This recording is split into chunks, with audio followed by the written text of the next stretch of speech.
കളിയുടെ ആവേശവുമായി കൊച്ചി ജവഹർലാൽ നെഹ്റു സ്റ്റേഡിയത്തിൽ നിന്നും രജിത് കുമാർ തയ്യാറാക്കിയ റിപ്പോർട്ട് കാണാം.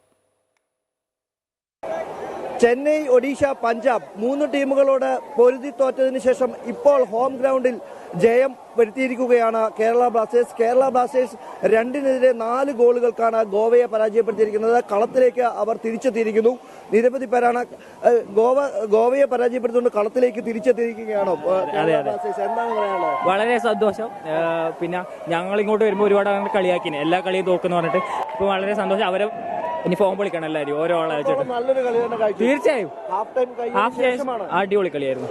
എത്രത്തോളം ഉണ്ടായിരുന്നു കളിയുടെ കളിയായിരുന്നു. നമുക്ക് ഇന്നത്തെ കളിയോട് മനസ്സിലായത് 1.5 മണിക്കൂർ വേണ്ട കളി ജയിക്കാൻ. 45 മിനിറ്റിൽ നമുക്ക് കളി ജയിക്കാൻ പറ്റുമെന്നാണ്.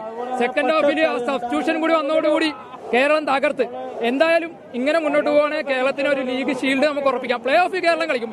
ഈ കളി മെയിൻറ്റെയിൻ ചെയ്യുകയാണെന്നുണ്ടെങ്കിൽ എന്തായാലും നല്ലൊരു മത്സരമായിരുന്നു. ചെന്നൈക്കെതിരെ നമ്മൾ 3-3 സമനില വഴങ്ങിയെങ്കിലും ഇത് സെക്കൻഡ് ഹാഫിൽ 45 മിനിറ്റ് 4 ഗോൾ അടിച്ച് തിരിച്ചു വന്നൊരു മത്സരം ആദ്യമായിട്ടാണ്. എന്തായാലും സെക്കൻഡ് ഹാഫിൽ നല്ല വെൽ പ്ലേഡ് ആയിരുന്നു കേരളം. എന്തായാലും അതുതന്നെയാണ് ഏറ്റവും കുറഞ്ഞ മിനിറ്റുകൾക്കുള്ളിൽ ഹാഫ് ടൈം കഴിഞ്ഞതിന് ശേഷമാണ് ഇത്തരത്തിൽ ആവേശത്തോടു കൂടിയുള്ള ഒരു കളി കേരള ടീം പുറത്തെടുക്കുന്നത്. അത് തന്നെ വലിയൊരു വിരുന്ന് തന്നെ ഓരോരുത്തർക്കും നൽകാൻ കഴിഞ്ഞു. എത്രത്തോളം ആവേശമുണ്ട് കളിയിൽ? വളരെ ആവേശമായി. സെക്കൻഡ് ഹാഫിൽ വളരെ ആവേശമായി. സെക്കൻഡ് ഹാഫിലാണ് നമ്മൾ കളിച്ചത്. സൂപ്പർ കളിയായിരുന്നു. കഴിഞ്ഞ 3 കളി പരാജയപ്പെട്ടു. അതുകൊണ്ട് വളരെ സന്തോഷം. 2 ഗോളും സൂപ്പറായിരുന്നു. അതുതന്നെയാണ് ആവേശം അത്ര കണ്ടുണ്ട്. കാരണം കഴിഞ്ഞ 3 കളികളിൽ കേരളം പരാജയപ്പെട്ടതിനെ തുടർന്ന് തന്നെ കേരള ബ്ലാസ്റ്റേഴ്സിന്റെ കളി കാണാൻ തന്നെ ആളുകൾ വളരെ കുറവായിരുന്നു എന്ന് തന്നെ പറയേണ്ടിയിരിക്കുന്നു. എന്നിട്ട് പോലും ആരാധകർ എത്തിയിട്ടുണ്ട്. എത്രത്തോളം ഭംഗിയായിരുന്നു കളി, എത്രത്തോളം ആവേശകരമായിരുന്നു കളി?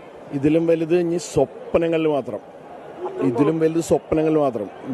2 ഗോളിന് പുറകിൽ നിന്നിട്ട് 4 എണ്ണം തിരിച്ചടിച്ചേക്കണം. 4 എണ്ണം. അത് ഏതാനും മിനിറ്റുകളുടെ വ്യത്യാസമില്ല. ഫസ്റ്റ് ഹാഫ് കഴിഞ്ഞപ്പോ ആകപ്പാടെ തകർന്നിരിക്കുകയാണ്. കളിക്കാരും ആരാധകരും എല്ലാവരും തകർന്നിരിക്കുകയാണ്. നമുക്ക് പോലും വിശ്വസിക്കാനാകാത്ത രീതിയിൽ തിരിച്ചടിക്കുന്നു പെർഫോമൻസ്. കേരള ബ്ലാസ്റ്റേഴ്സിനെ ഇഷ്ടപ്പെടുന്നു.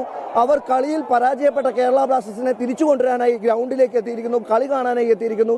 ആ ആവേശത്തിൽ തന്നെ കേരള ബ്ലാസ്റ്റേഴ്സ് തിരിച്ചെത്തുന്നതായിരിക്കും. എത്രത്തോളം ആവേശമുണ്ട്? വളരെ മികച്ചൊരു കളി സെക്കൻഡ് ഹാഫ് ബ്ലാസ്റ്റേഴ്സ് എടുത്തു. അതുതന്നെയാണ് സെക്കൻഡ് ഹാഫിൽ എത്തിയപ്പോഴേക്കും കേരള ബ്ലാസ്റ്റേഴ്സ് കളി അവരുടെ കൈയടുക്കിലെത്തിയിരിക്കുന്നു എന്നത് തന്നെയാണ്. കൈയെടുത്തിരിക്കുന്നു. അതോടുകൂടി തന്നെ തങ്ങളുടെ വിജയം ഉറപ്പിക്കുമെന്ന ലെവലിലേക്ക് അവർ എത്തി നിൽക്കുകയാണ്.